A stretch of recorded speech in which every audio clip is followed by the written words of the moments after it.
Today, we reveal why we believe Nikola is an intricate fraud built on dozens of lies over the course of its founder and executive chairman Trevor Milton's career. We have gathered extensive evidence including recorded phone calls, text messages, private emails and behind-the-scenes photographs detailing dozens of false statements by Nikola founder Trevor Milton.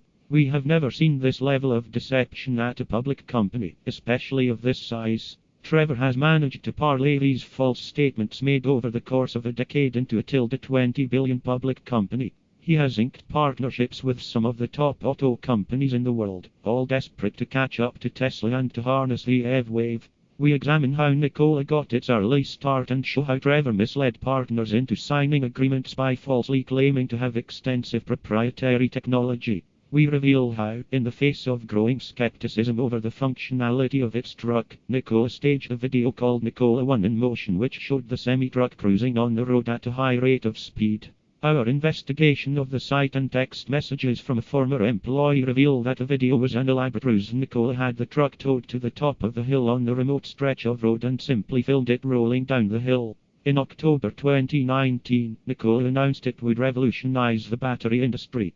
This was to be done through a pending acquisition, but the deal fell through when Nikola realized A, the technology was vaporware and B, the president of the battery company had been indicted months earlier over allegations that he conned NASA by using his expense account to procure numerous prostitutes. Nikola has never walked back claims relating to its battery technology. Instead, Trevor continued to publicly hype the technology even after becoming aware of the above issues. The revolutionary battery technology never existed now. Nikola plans to use GM's battery technology instead. A spokesman for Volvo spin-off Lab, a hydrogen fuel cell technology company that formerly partnered with Nikola, called Nikola's battery and hydrogen fuel cell claims hot air. In addition to now using GM's battery technology, Nikola seeks to use the automaker's production and fuel cell capabilities. Nikola seems to be bringing nothing to the partnership but concept designs, their brand name and up to $700 million they will be paying GM for costs related to production. Inexpensive hydrogen is fundamental to the success of Nikola's business model. Trevor has claimed in a presentation to hundreds of people and in multiple interviews to have succeeded at cutting the cost of hydrogen by 81% compared to peers and to already be producing hydrogen. Nikola has not produced hydrogen at this price or at any price, as he later admitted when pressed by media. Trevor has appointed his brother, Travis, as director of hydrogen production/infrastructure to oversee this critical part of the business. Travis's prior experience looks to have largely consisted of pouring concrete driveways and doing subcontractor work on home renovations in Hawaii. Claims of owning energy-producing assets is not new for Nikola. Trevor claimed that Nikola's headquarters has 3.5 megawatts of solar panels on its roof producing energy. Aerial photos of the roof and later media reports show that the supposed panels don't exist. At one point Nikola claimed to own its own natural gas wells. There is no evidence in company filings to support this. The claims were eventually quietly removed from Nikola's website. Trevor claims Nikola designs all key components in-house, but they appear to simply be buying or licensing them from third parties. One example, we found that Nikola actually buys inverters from a company called Cascadia. In a video showing off its in-house inverters, Nikola concealed the Cascadia label with a piece of masking tape. In a July 2020 podcast, Trevor said of Nikola's truck, "We have 5 of them coming off the assembly line right now in Ulm, Germany." A spokesperson for Bosch, the manufacturing partner building the trucks, confirmed this month that they haven't made any trucks yet. The company's Nikola 1 reveal was a total farce. We corroborate Bloomberg's earlier work debunking Trevor's claims regarding its semi-truck that this thing fully functions and works. This is a real truck and provide new evidence. We present behind-the-scenes photos showing that Nikola had an electricity cable snaked up from underneath the stage into the truck in order to falsely claim the Nikola 1's electrical systems fully functioned. We learned through mails and interviews with former partners that Trevor had an artist stencil H2 and zero-emission hydrogen electric on the side of the Nikola 1 despite it having no hydrogen capabilities whatsoever. It was built with natural gas components. We also present evidence that subsequent reveals were fictitious. In 2019, Nikola revealed a next-generation version of its off-road vehicle. We learned that it was scrapped within weeks of the unveiling due to manufacturing challenges. The redesign work was then quietly outsourced. Nikola's much-touted multi-billion-dollar order book is filled with fluff. US Express reportedly accounts for a third of its reservations, representing $3.5 billion in orders. US Express had only $1.3 million in cash on hand last quarter. Nikola's key partners and backers have been cashing out aggressively. Worthington, Bosch and Valuc have all sold shares. Worthington sold $237 million shares over a 2-day span in July and another $250 million in August. We think they know exactly what type of company Nikola is, and we expect that as Nikola's GM partnership boosts the stock price, key holders will continue to exit. We think Trevor Milton, through dozens of outright lies, was able to form partnerships with some of the largest legacy auto companies in the world in their desperation to catch up to Tesla's EV leadership status. Trevor has ensured he is not going down with the ship. He cashed out $70 million around the IPO and amended his share lockup from 1 year to 180 days. If he is fired, his equity awards immediately vest and he is entitled to collect $20 million over 2 years. Milton has laid the groundwork to extract hundreds of millions from Nikola years before ever delivering on his promises. Every now and then a story comes around that exposes how little the experts really know. Theranos inked partnerships with Walgreens, Safeway, and Cleveland Clinic and staffed its board with luminaries. We think Nikola's partners did not do their homework. Initial disclosure. After extensive research, we have taken a short position in shares of Nikola Corp. This report represents our opinion, and we encourage every reader to do their own due diligence. Please see our full disclaimer at the bottom of the report. Background. A relentless Tesla rally pressured General Motors and other legacy automakers to catch up. The underlying narrative for the electric vehicle market in 2020 has undoubtedly been Tesla's relentless rally, which recently culminated in the company being valued with a market cap of over $400 billion at its peak, more than time-tested names like GM, Ford, Daimler and Fiat combined. Unlike Nikola, Tesla develops extensive proprietary technology, which cuts many traditional automakers and suppliers out of its picture. The astronomical rise in Tesla's valuation has pressured other auto companies, like General Motors, to unlock similar value from the ongoing EV wave. In August 2020, analysts from Deutsche Bank and Morgan Stanley pressed General Motors to spin off its electric vehicle business, stating that such a move dedicated to EV could be worth up to $100 billion. Nothing is off the table, GM CEO Mary Barra said at the time, appeasing analysts and winning a price target boost from Morgan Stanley shortly thereafter. Background. GM temporarily staves off pressure from analysts and stakeholders by entering into a strategic partnership with Nikola on the morning of September 8, 2020. Nikola announced a strategic manufacturing partnership with General Motors, sending shares of both companies sharply higher. For many, the deal was viewed as long-awaited validation for Nikola, which to date has mainly presented little but prototypes, renderings and a heap of promises.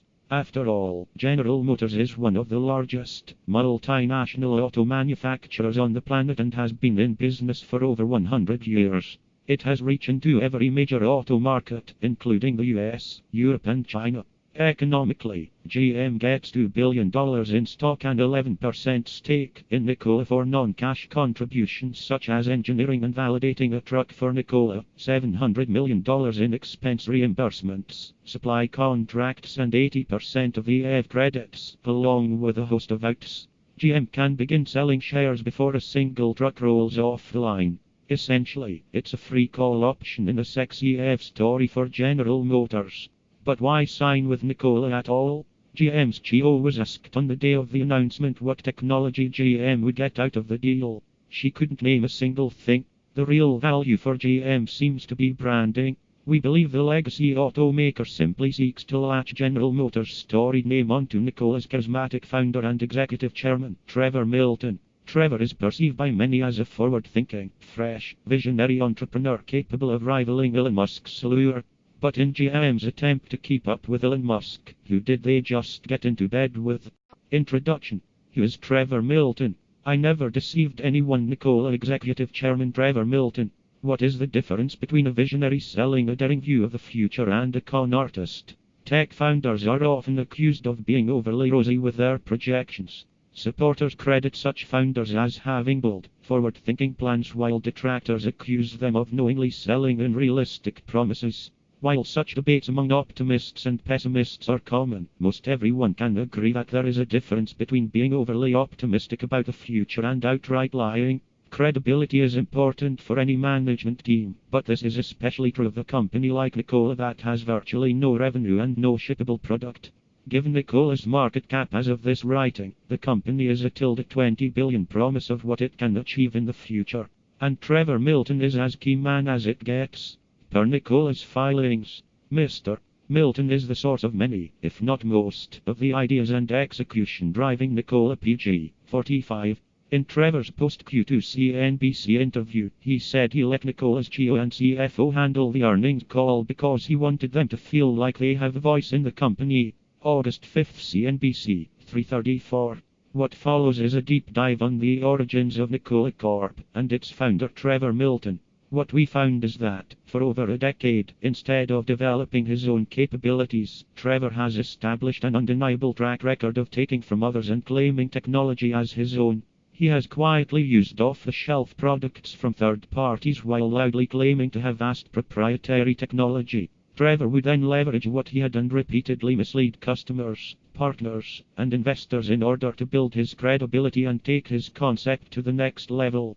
This pattern of behavior continues to this day, now with billions of dollars on the line and with Nikola tied to some of the largest auto companies in the world. Our work for this report involved speaking with multiple whistleblowers, business partners, and former employees, as well as reviewing extensive internal documentation from Trevor's ventures leading up to Nikola, including emails, text messages, recorded conversations, and behind-the-scenes photographs.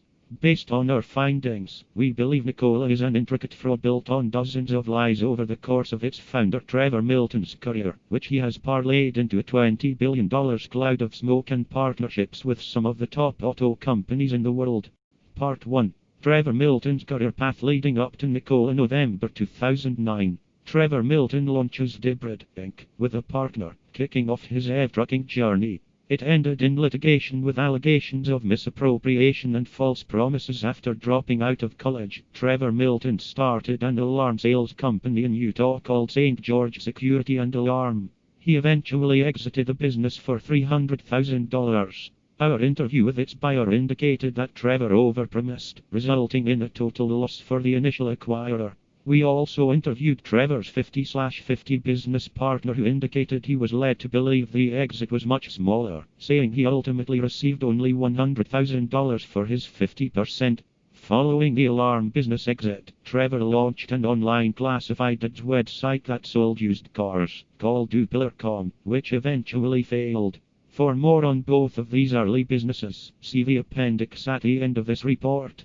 Following those two early pursuits, Trevor's initial foray into alternative energy vehicles was a company called Dibrid, Inc. Trevor joined forces with an engineer named Mike Shrout, who had developed compressed natural gas (CNG) conversion technology for diesel engines. Shrout was to bring the technical expertise to the venture, while Trevor would bring his business experience. It got off to a good start. Dibrid entered into agreement with major trucking company Swift to convert up to 800 trucks, a contract valued at $60 million. Shortly after launching Dibrid, Trevor contacted Jerry Moyes, CEO of Swift Transportation, to market Dibrid's conversion technology, according to a source familiar with the company.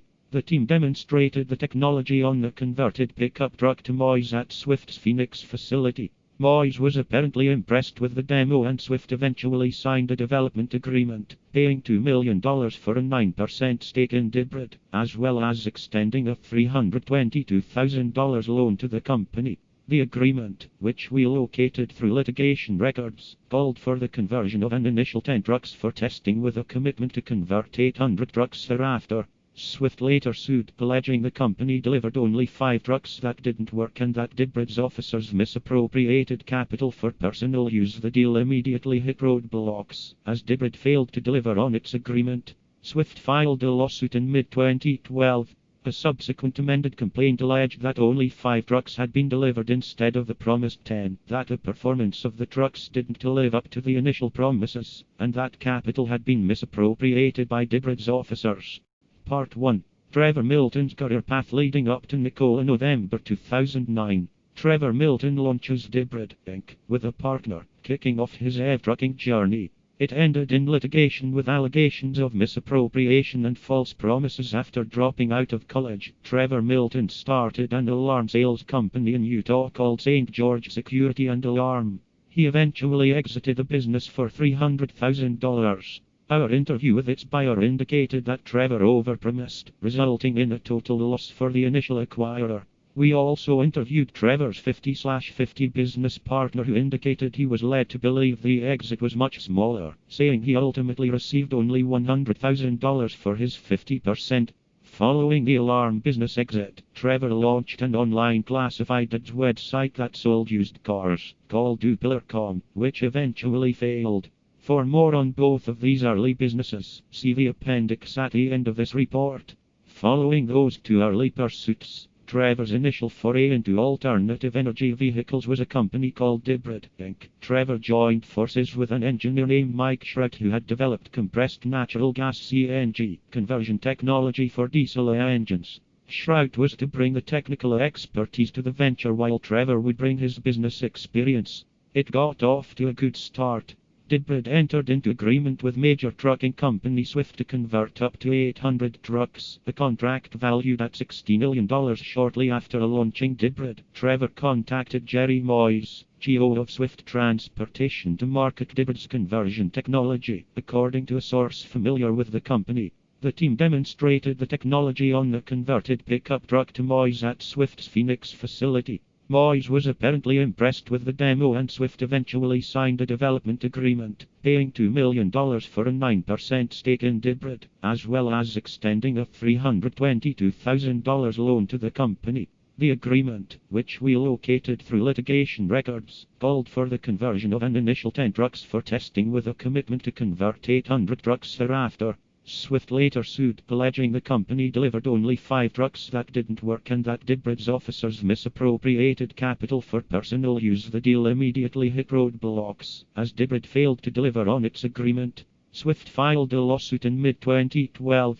A subsequent amended complaint alleged that only 5 trucks had been delivered instead of the promised 10, that the performance of the trucks didn't live up to the initial promises, and that capital had been misappropriated by Dibrid's officers. In the lead-up to the lawsuit, Trevor reached out to new investors, claiming the Swift contract was worth $300 million. Reality: we have the contract. It was only $60 million, as Dibrid's $2 million in startup capital was running out. Trevor reached out to new investors, making bold claims about the size of the Swift contract and how well the technology was performing.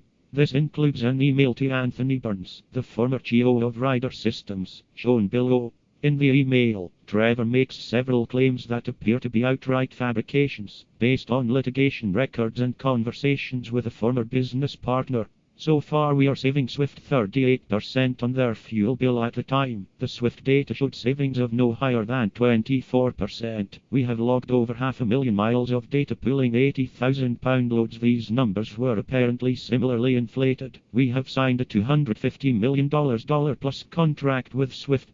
The contract was only for $16 million, as per Swift's lawsuit, and as corroborated by our source familiar with the agreement. In another Dibrid investor presentation we reviewed, one slide cites the Swift contract as being $300 million, triggered when IPA certification is achieved. Following the Swift litigation, Dibrid sought to buy out, but the deal ended in more litigation, with the buyer alleging Dibrid made numerous misrepresentations about its capabilities in dire financial straits. Trevor sought to negotiate a buyout with a company called Sustainable Power Group LLC (SPOR), based in Salt Lake City, Utah. The parties entered into negotiations and signed a term sheet in May 2012, but only 1 month later, in June, SPOR exercised the termination clause and backed out of the agreement, citing significant misrepresentations during their due diligence process. Shortly after, when Dibrid disputed SPOR's findings, SPOR filed a lawsuit alleging Dibrid had not, as represented, completed development of the Dibrid system. Dibrid had not begun the EPA certification process as Dibrid had claimed. Dibrid had been mispresenting results obtained from the 5 Swift diesel semi-trucks that were using the Dibrid system. Specifically, Spoor discovered that Dibrid materially misrepresented the fuel blend ratios achieved by these diesel trucks. Dibrid had falsely represented the fuel cost savings achieved by Swift as a result of using the Dibrid system. Dibrid was often having trouble interpreting data it received from Swift's drivers. Rather than seek clarification or perform more detailed test runs with the Dibrid systems, Dibrid elected to fill in the gaps in the data with assumptions it created. 2012. Trevor pitched investors on his team, including an experienced CTO, but the named individual was never Dibrid's CTO. In the spring of 2012, with Dibrid under pressure to raise additional capital, Trevor prepared a presentation for the Park City Angels, a venture capital group in Salt Lake City. In that presentation, Trevor falsely claimed that the company had an experienced chief technology officer. The presentation, which we reviewed, contains a slide listing Dibrid's management team. The CTO is the only individual in the group identified by his initials, SS, rather than his full name. The CTO's employment and educational background, however, including a MS degree from the University of Michigan and work experience at General Motors and Parker Hannifin, matched that of Dibrid contractor Steve Scott. An individual familiar with Dibrid's operations said that Scott never held the position of CTO. He had only worked on various proof-of-concept projects for Dibrid as an outside consultant. 2012. With Dibrid mired in litigation, Trevor started a new company with his dad, choosing a very similar name, Dibrid Systems. Trevor then falsely claimed to prospective partners that Dibrid had been in operation for years. With Dibrid mired in litigation and a suspended state of existence, Trevor and his father Bill Milton launched Dibrid Systems, LLC in October 2012. The new company quickly resumed its focus on CNG fueling systems, except Trevor and his father now owned the entity, leaving Trevor's former partners with nothing. With the similar name of Dibrid Systems, Trevor was able to suggest to prospective clients, partners and investors that the new company was a continuation of Dibrid and its years of experience and achievements. We reviewed an example of such marketing materials that falsely suggested Dibrid Systems began in 2011, when in fact the entity had been formed in October 2012. 2014.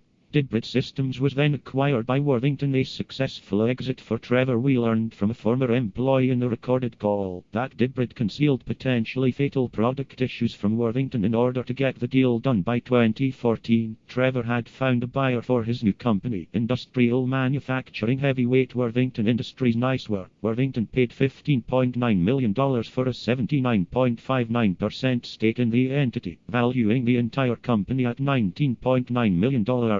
In recent interviews, Trevor has overstated the exit value. In a 2019 interview with Drugs.com, for example, he claimed that his $15.9 million exit was for much more than $20 million. Getting back to the deal at the time, it appears Trevor overpromised on the capabilities of the technology and its effectiveness in the field. In recorded conversations, former employees of Dibrid Systems admitted to traversing the country in a mad dash to patch up Dibrid's broken systems as best possible, concealing the issues from Worthington so that the deal could close. Per the conversation, click for audio. I helped design and develop and fix all these repairs that Worthington didn't know about. But I was in the field making repairs so that they wouldn't find out about it. These back of cab units were actually falling off of the trash trucks, like breaking off. They were shearing the damn frickin' frames and then coming off, like nearly frickin' causing deaths. I was the guy in the field making sure Worthington didn't find out. If they had found out, that would have ruined the deal. The company in question was Waste Pro. Here is a picture of one of its trucks converted for CNG from Dibrid.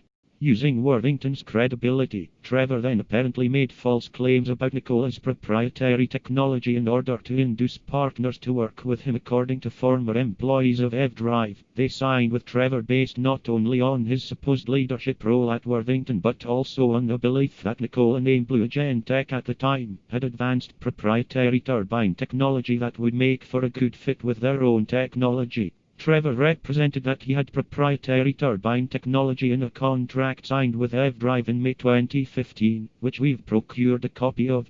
But that appears to have been false as well. 2 months after Blue Gentech represented to EVDrive that it owned proprietary turbine technology, Trevor's entity was in negotiations with another company called Brayton Energy to purchase their turbines.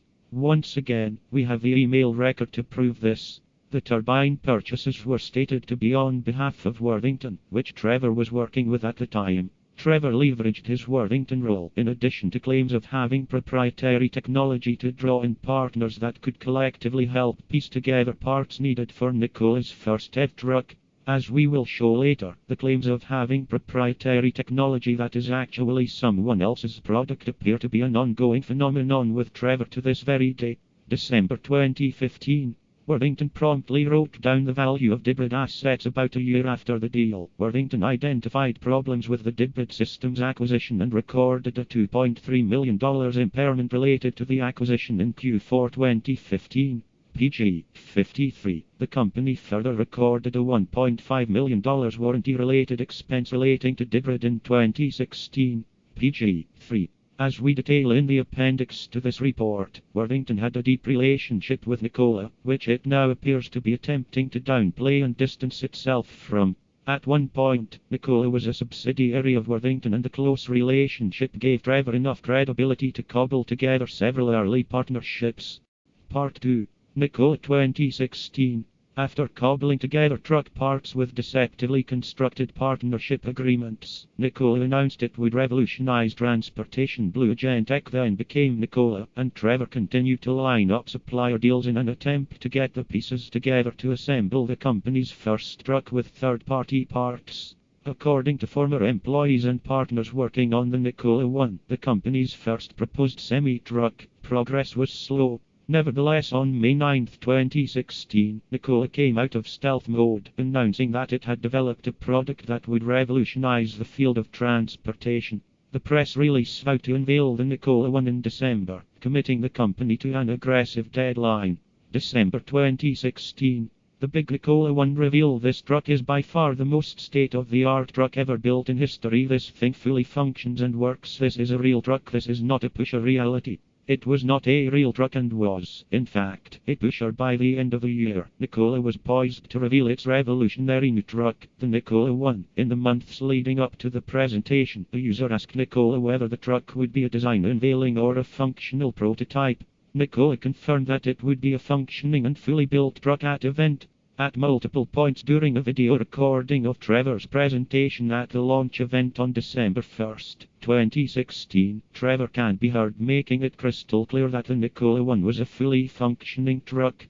At the 1730 mark, you'll see it up on the screens. They're fully functioning screens. Really incredible. We will have a chain on the seats to prevent people from coming in just for the safety. I don't want someone to end up doing something and driving this truck off the stage, so we're going to try to keep people from driving off. But this thing fully functions and works, which is really incredible. Trevor then closed the presentation by insisting 3 times that the truck was real. At the 39 mark, for every doubter out there that said there's no way this is true, how can that be possible? We've done it. It's my pleasure to actually let you guys enjoy the night. See the truck, know it's real, touch it, feel how sturdy it is. You're going to see that this is a real truck. This is not a pusher. Thank you so much, everyone. For anyone unsure what a pusher is, Trevor actually clarified in another video at the event and again reiterated that the truck was fully functioning and complete in response to an interviewer's question. Q. So how long have you been working on this, because this is a fully functioning truck, right? Trevor. Yeah. Q. So how long have you guys been working on this? Trevor. Years in secrecy. It's been very hard. Some of the people found out about us over the last 4 or 5 months as we announced in the lead up to this big event, but it took years and years to get here. This isn't just a pusher like a lot of vehicles that they unveil that are just vehicles that don't actually function. This is a fully functional vehicle, which is really incredible. You can go through. We can change out whatever they want, all the temperatures. I mean, this is a fully functioning vehicle. It's not just a pusher. That's what they call it in the automotive world. They just push and it doesn't move. It turns out it was a pusher. Bloomberg later identified that the truck was not completed. Trevor responded by admitting this, then claimed he never said it was completed despite video clearly contradicting him. He then threatened to sue Bloomberg in June of this year. Bloomberg published a piece highlighting that, contrary to Trevor's claims, the truck was not complete and was missing components. In response, Trevor blasted the reporter on Twitter and immediately vowed to sue, claiming that everyone knew the truck wasn't operable and that the parts were sitting right on the table in front of the audience the whole time. It was a bold retort, but it was completely invalidated by Trevor's own words multiple times, including on video at the event and in tweets leading up to it. In the video of the event, we saw no such table with truck gears and components clearly visible to all. Instead, the seating went right up to the stage except for a small table with a computer monitor up front. Click here to see video of Trevor's repeated false statements. In either case, if there was a table with gears somewhere, we fail to see how that in any way corrects Trevor's repeated false claims during the presentation that the truck was fully functional. Bloomberg was right. The reveal was a farce. More evidence corroborates a Bloomberg piece and furthers their allegations. We have behind-the-scenes photos and other evidence showing just how incomplete the Nikola One was at the time of the 2016 reveal. In late August, just 3 months before the show, Nikola's truck consisted largely of frame rails with wheels mounted to its Meritor suspension. Source: individual who worked on the Nikola One truck in late August 2016. Other components had not yet arrived, including the e-axles, the turbine, the natural gas fueling system, and the body, according to a source who worked on the job. The factory was not even set up for production. Workers were running to the hardware store to pick up basic parts, according to the source. August 2016, 4 months before the show, Nikola claimed to have engineered the holy grail of hydrogen technology for trucking. Despite no apparent evidence it had even begun development amidst all this, the company abandoned its supposedly revolutionary compressed natural gas CNG technology with no explanation. At the beginning of August, Nikola abruptly announced that it had pivoted from a CNG turbine range extender to a hydrogen fuel cell range extender. The press release claimed that the technology had already been engineered successfully. The press release boasted that this achievement was the holy grail of trucking. Nikola has engineered the holy grail of the trucking industry. We are not aware of any zero-emission truck in the world that can haul 80,000 pounds more than 1,000 miles and do it without stopping. The Nikola One requires only 15 minutes of downtime before heading out for the next 1,000 miles. Despite these claims, there was no in-house hydrogen capabilities and no hydrogen partners were brought on board, according to former partners working in the lead-up to the show. The announcement was a shock to even those involved with the company, according to our sources. In May 2016, 3 months prior to the hydrogen pivot, the company announced it had begun taking reservations for the natural gas-powered Nikola One, which it claimed to have already engineered, developed, and is finalizing assembly. It even promised purchasers free compressed natural gas fuel. Yet despite the pivot to hydrogen, the prototype being built continued to be focused on natural gas, according to those involved. The truck presented at the show had natural gas turbines installed, according to our sources. Trevor had H2 stenciled on the truck despite the truck apparently having zero hydrogen capabilities. As it turns out, building a zero-emission hydrogen truck is rather difficult. However, merely stenciling H2 and zero-emission hydrogen electric on the side of the non-functioning truck is much easier. Trevor had H2 stenciled on the side of the Nikola One despite the reality that the Nikola One contained a turbine designed for natural gas and absolutely zero hydrogen technology whatsoever, according to our sources. By November, 1 month before the show, a team from Britain arrived with natural gas turbines, according to sources involved in the preparation. Since the turbines would be deep in the truck tucked against the battery, no one would be able to see that there was no generator plugged into it and that it didn't, in fact, run on hydrogen. The fueling system was natural gas only. Get exposed wiring looking as nice as it can. Emails make apparent the last-minute rush to make the Nikola One look as good as possible in the weeks leading up to the show. As the show got closer, ambitions were reduced, and it was clear that everyone wanted to just make things look as good as possible for the presentation. We have reviewed emails that corroborate this, instructing workers to get exposed wiring looking as nice as it can and other last-minute touch-ups. Most everything needed to be installed before the body arrived, so things were put in and buttoned up as well as they could be. The e-axles were installed without motor cores or gears and were installed empty on the truck by mid-November. The body arrived in late November, and the team from N2A Motors, which makes custom car bodies, got it installed on Thanksgiving. This was roughly a week before the show and just days before the truck needed to be pulled onto the stage, which was being built on the other side of the factory. Once the truck was winked up onto the stage, an artist stenciled us XPRESS onto the cab and H2 prominently on various parts of the vehicle. The truck could not power itself, let alone drive, so an electric cable was snaked up through the stage. Trevor. The truck is fully functioning according to a source who worked on the project, and as is visible in this photograph, a cable was snaked up from under the stage through the floor of the cab to power the cabin screens. Additionally, mock-ups of the infotainment pages were loaded onto the in-cabin displays. In an attempt to underscore the functionality of the truck, Trevor put the focus on the only part of it that was turned on: the screens that were powered by the cable under the stage. But the screens, which had been loaded the day before with largely static web pages, according to our source, were reluctant to respond to his efforts. The statements made by Trevor don't strike us as optimistic, forward-looking statements. They were not exaggerations. They were simply bald-faced lies. In January 2017, following the event, the company raised capital as part of its series round. PG, F26. It also signed partnerships in the months to come with companies like major automotive supplier Bosch, as well as fuel cell and hydrogen partners. Presumably, the misleading representations made at the event helped fuel these new deals. Subsequently, CNH International jumped in with both an investment and agreement to aid in the manufacturing.